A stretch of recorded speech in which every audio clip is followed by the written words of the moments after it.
Hello everyone, welcome back to another YouTube video. How is this angle doing? I think this is fine. So today I am doing a Q&A all about Instagram, business, being an influencer, all of your questions. So I asked, I did a little poll. I'm just going to get the questions up now. I did a little poll on my stories a couple of days ago and just asked you to ask me anything you want me to answer about kind of the topic of business, Instagram, influencer, like all of that kind of stuff. And I got so many good questions. So thank you so much for asking. I got some really great ones. So I think this is going to be really informative, hopefully. So yeah, let's get into it. I've got a hot lemon and I'm ready to go. So before I start the video, I just want to quickly say that all of these opinions are my own opinions, and kind of what I say doesn't mean that that's black and white and that's right. Probably loads of influencers have different decisions, and people that have businesses have completely different ideas and thoughts on topics. So yeah, just take everything kind of like knowing that this isn't the black and white answer.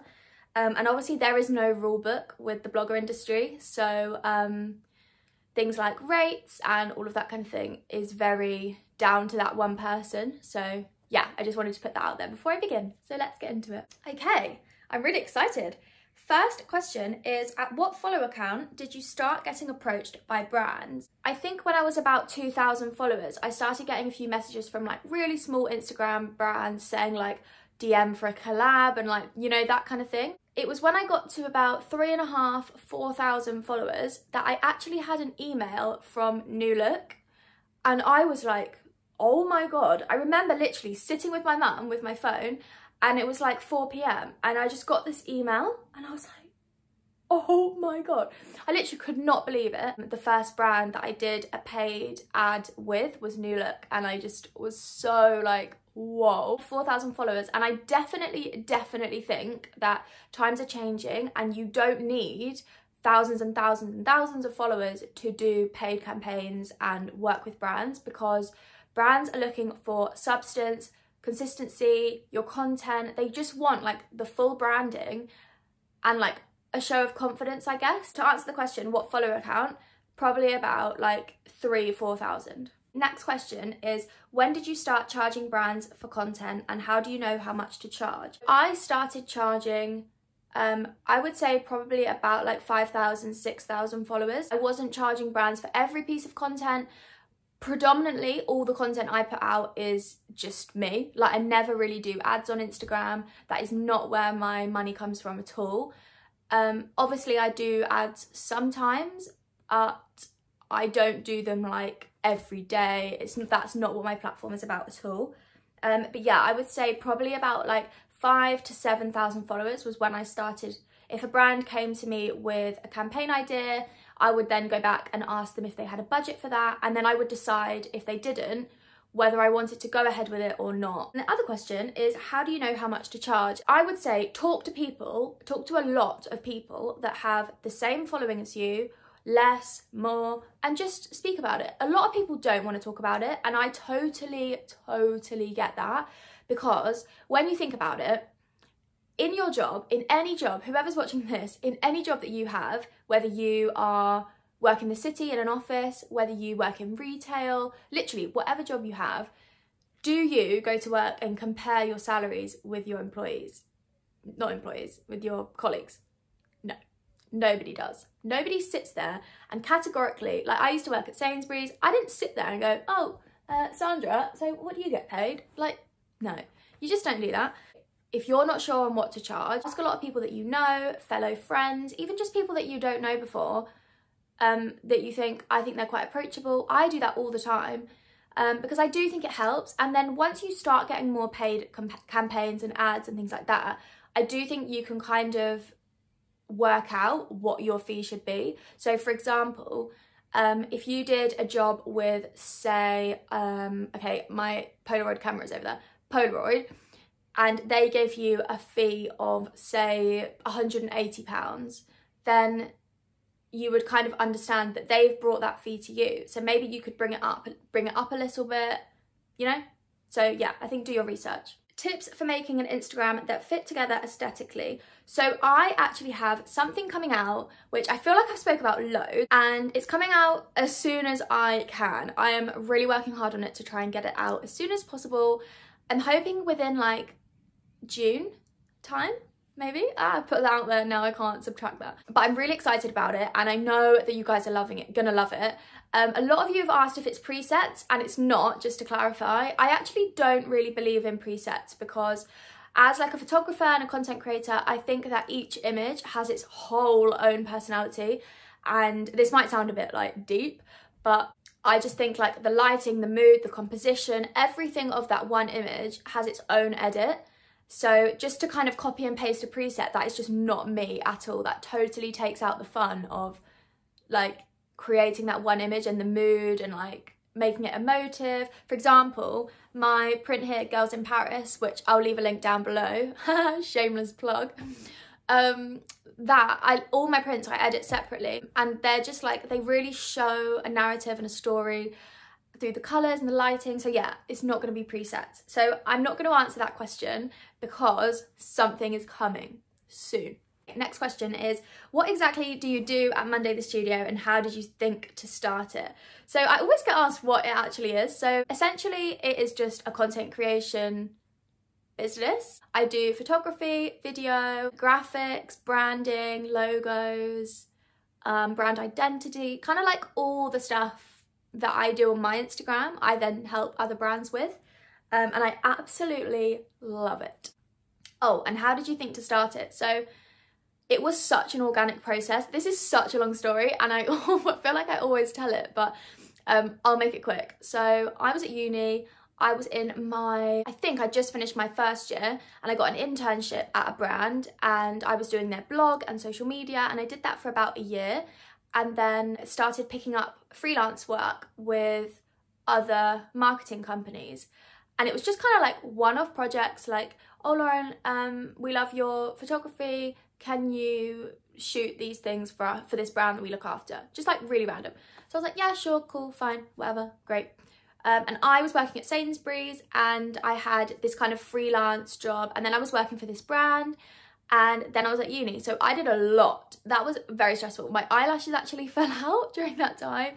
So it wasn't easy. It was really, really tough. And I remember people used to say to me like, how the hell do you do it all? And I was like, I don't actually know, but I just did. Anyway, going off topic. And then it kind of, freelancing was going really well and I didn't really outreach to anyone. I was getting approached by brands through my personal Instagram. And then I kind of thought like, this is actually going really well. I really enjoy doing this. And I'm the type of person that likes to do everything. So I want to be in front of the camera, I want to be behind the camera, I want to be doing the creative direction, planning it, editing it, like I want to do the whole thing.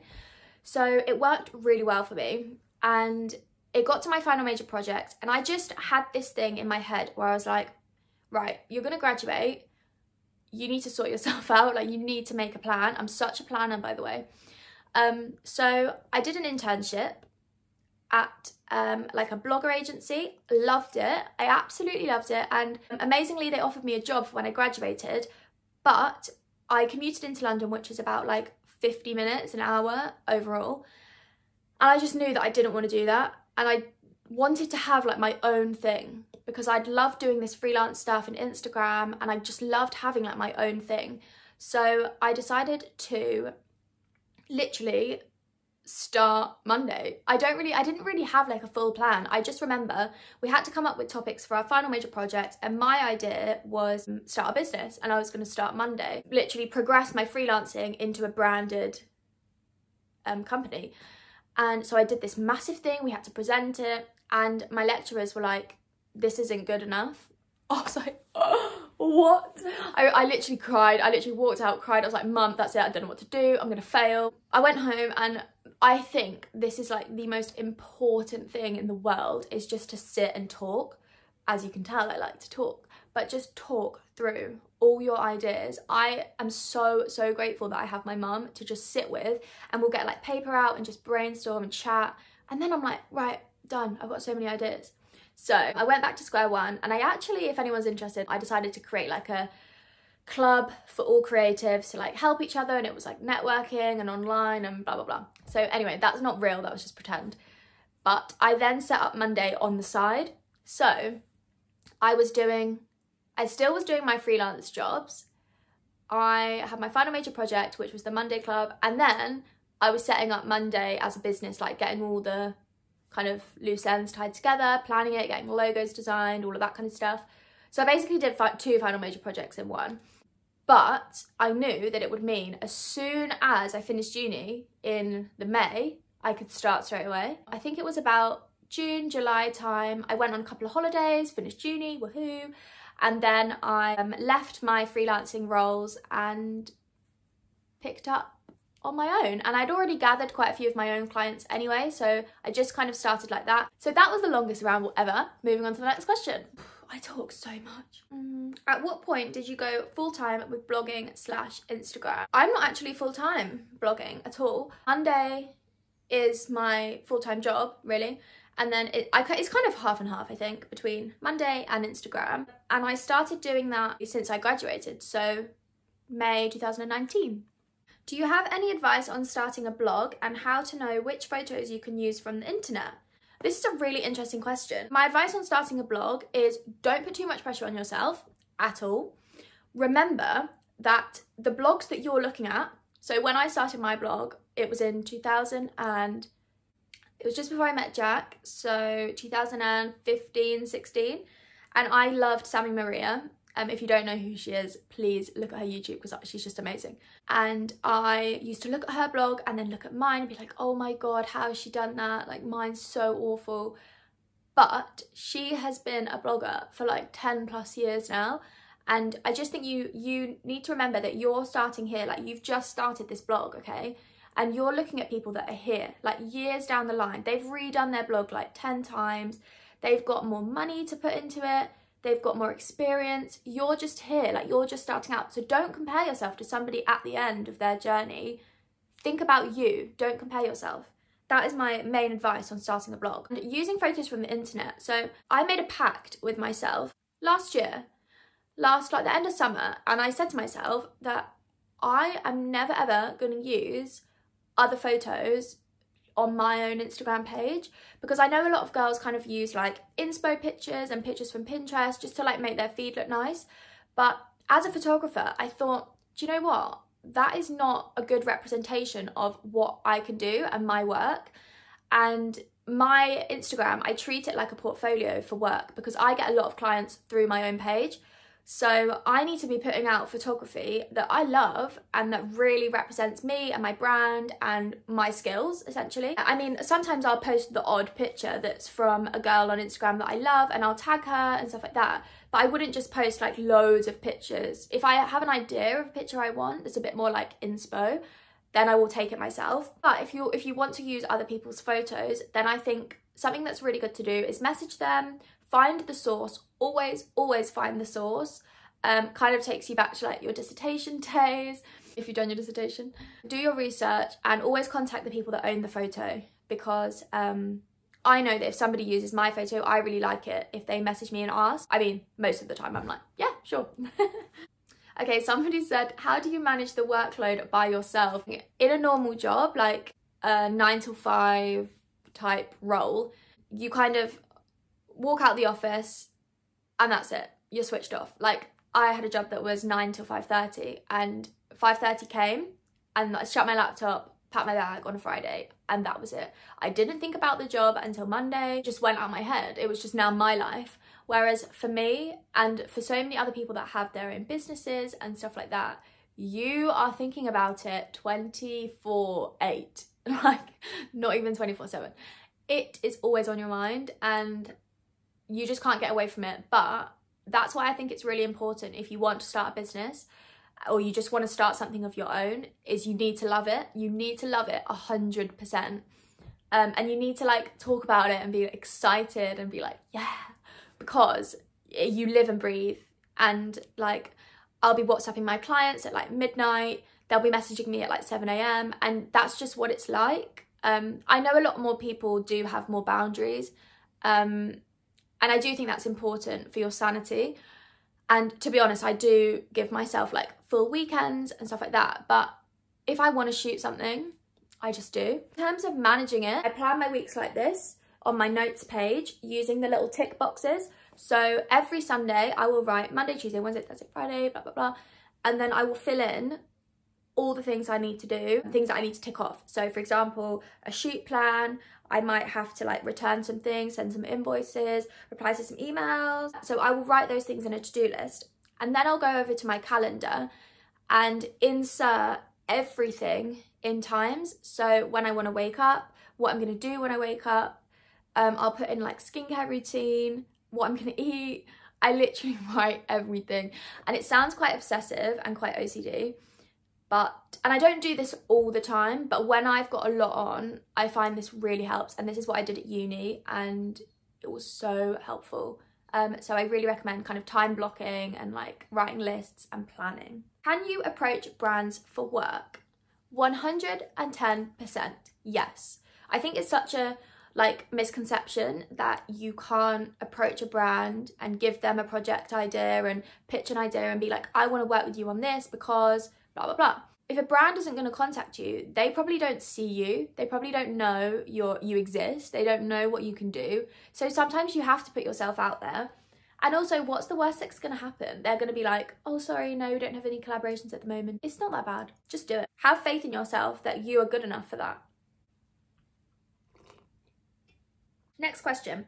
Tips to grow your following organically. When I first started Instagram, I know a lot of people started and knew that they wanted to do this as a job, started knowing, okay, this is going to be my job. I want to do this at this point, like had kind of markers.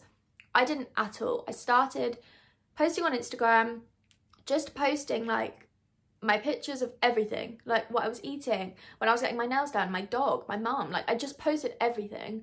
I sometimes posted like 8 times a day. I just really loved doing it.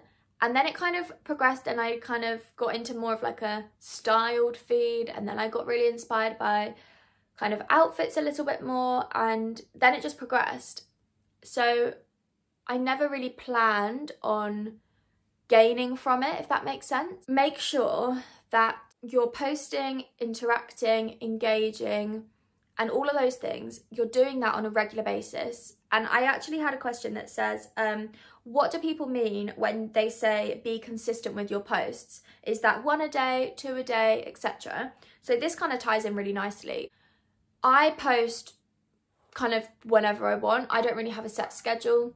But in terms of growing and posting consistently, I think you need to find out what works for you and make sure you're interacting, engaging with your favourite accounts, but be truthful. Don't just kind of post someone's Instagram and be like, love this, in the hope that they're going to repost it, because I do think that's quite obvious. Did you have a clear plan when you started with what you wanted to concentrate on? I didn't have a plan, actually. No, not at all. Next question. How did you start collaborating with brands and monetizing content? I started collaborating with brands and because I got approached by a couple. I really tried to like home in on my street style content because that's what a lot of brands were really loving and I really enjoyed doing it. So I did a lot more street style, and then brands started noticing it and I got a few emails from some really cool brands. And then I started doing shoots, and they weren't paid shoots, they were just gifted. A lot of people wouldn't do that. They wouldn't do a shoot for free. But because I was just starting out, I was still at uni, had my job, and then this was kind of like my hobby. And then I got gifted clothes that I could pick out, or shoes, or whatever it was. I got my travel expensed, so I wasn't spending money to do it, it was just my time.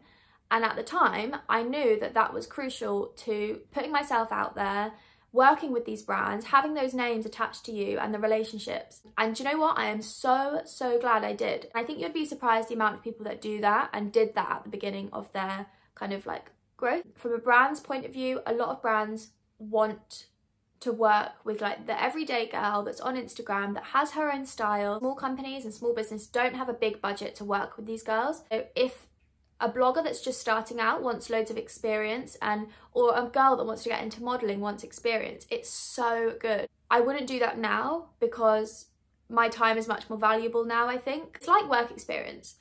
I guess you just think of it as the same thing. That's how I thought of it. But that's how I started out.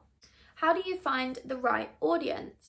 I think your audience changes as you grow, as your content grows, as you kind of develop as a person, your audience grows with you. I think your audience comes to you. Like, I think there's a saying that's like, your vibe attracts your tribe. That's actually so cringe. But I do think that's quite true, because if you're putting out a specific brand, let's say like a specific branding and style, you're going to attract people that like that style. If your clothes are really bright and you love rainbow colours and really bright, and your bedroom and your house reflects the same, and your content's really like rainbowy, people that love that style are going to gravitate towards you because that's what they want. Whereas obviously me, I love neutrals and like minimal colours, as you can see. So audiences that like that style will come to me for that, if that makes sense. How do you think it's best to get your company popular? Should I follow lots of people? No, I don't think you should. I actually really don't like it when brands or brands/bloggers, they're still a brand, go onto Instagram and just like follow like everyone's following lists and stuff like that. That's not organic growth, and I don't really know why you do that. It's just a bit weird. So for Monday, I had my page already. So I was kind of working the two together, posting my work onto my page and just kind of building up like that. As time goes on and you get another client and then another client, they will tell someone about you and then they'll ask you. It's like networking. If you're a brand selling a product, I would definitely recommend to get into influencer marketing and reach out to influencers and bloggers and people that match your style of your brand, because I think that's a really, really lovely way to get your brand noticed by the right people. Influencer marketing is incredible for targeting an audience. How did you set up your website/blog? Do you host it on WordPress, and how? I've used literally all the web hosting sites under the sun. Back in the day, my blog was on Blogger, which I think is like comes with Google. That was very limiting. I wouldn't really recommend that. Then I moved on to Wix, and I did like portfolios on Wix, and I actually created some websites for family, friends and stuff like that on Wix. And I just used to play around on it all the time, which is how I got better at it, I guess. Wix is great for websites, but not really great for blogs or like integrated blogs. So I think if you just have a business that you want to put like your price list, your services, and that's it, Wix is pretty good. Then I moved over to WordPress for my more recent blog, and I love WordPress. I think it's a really great platform for blogs. You've got so much access to analytics, different plugins, different widgets, themes. You can just do so much and control a lot. So you can make it much more suitable to you. Now I actually have got my site on Squarespace because I've integrated my blog and my Monday site together. So it's just all one platform. And Squarespace just suited it because I wanted like a portfolio vibe, and that was just the best platform for me to do that on, really. Also because I've got my shop now selling my prints. I did my research on what was the best platform for that, and Squarespace was just the best one. In terms of setting it up, I think don't give yourself a deadline of like, oh, I'm going to launch it then. Just go on and play around. Teach yourself. Just Google stuff. Find out. Just play around on the site. The more that you become more familiar with the site that you're using, the more you will know. And having a blog is not cheap. If you want it to kind of go to like a professional level, you need to invest money into it. So if it's just a hobby, I do think sometimes, is it going to be worth it? Are you going to post on it a lot?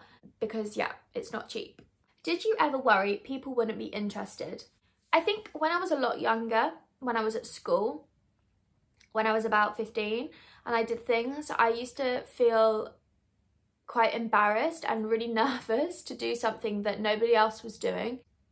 I actually made the decision to leave school and for sixth form go to college to do my A-levels instead of staying at school. I just felt very suffocated in terms of like being in that school environment, and I didn't feel like I had any room to like grow. So I went to college, and that is literally the best decision of my entire life. And I was my own person. I went into that college knowing not a single soul, and I suddenly felt so much more confident. No, I wasn't really worried. When I started Instagram, I never started it with the intention, like as I said before.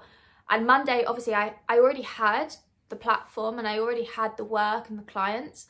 So it was just literally, it wasn't like starting from scratch. I'd already started it and got to like this point, and then I just wanted to make it more professional and make it into a brand to then progress it further. So no, I wasn't worried people wouldn't be interested, but if you're asking me that because you are, then I would say think of it like this, like you've got your blinkers on, and anybody that comes to you and says like, oh, why are you doing that, even if it's not nasty and they're just asking questions and kind of being a little bit sarcastic and jokey, it does get to you and it does chip away and it does make you feel like you don't want to do it anymore because you feel a bit embarrassed. And I know so many girls that want to start doing blogs or want to start doing Instagram, and they're like a bit younger than me and their friends are a bit like, why are you doing that? Oh my God, do you think you're a model? Like that kind of thing. And it's just not nice. But I do think you have to be so strong. You need to know why you're doing it. You need to keep reminding yourself every day why you're doing it, where you want to get to, and that you will. Because at the end of the day, you're the only person that's going to create your dreams, really. So yeah, I hope that helps. Okay, I think that's all the questions. That is the Q&A done. I really enjoyed that. Whew, I feel like I can just breathe now. So I hope you enjoyed that little chat. I really enjoyed it, and I hope that was informative. Please ask me any questions in the comments. If there's anything you want to know more of. Don't forget to subscribe, like, and I'll see you in my next video. Bye! Da, da, da, da. That's a wrap.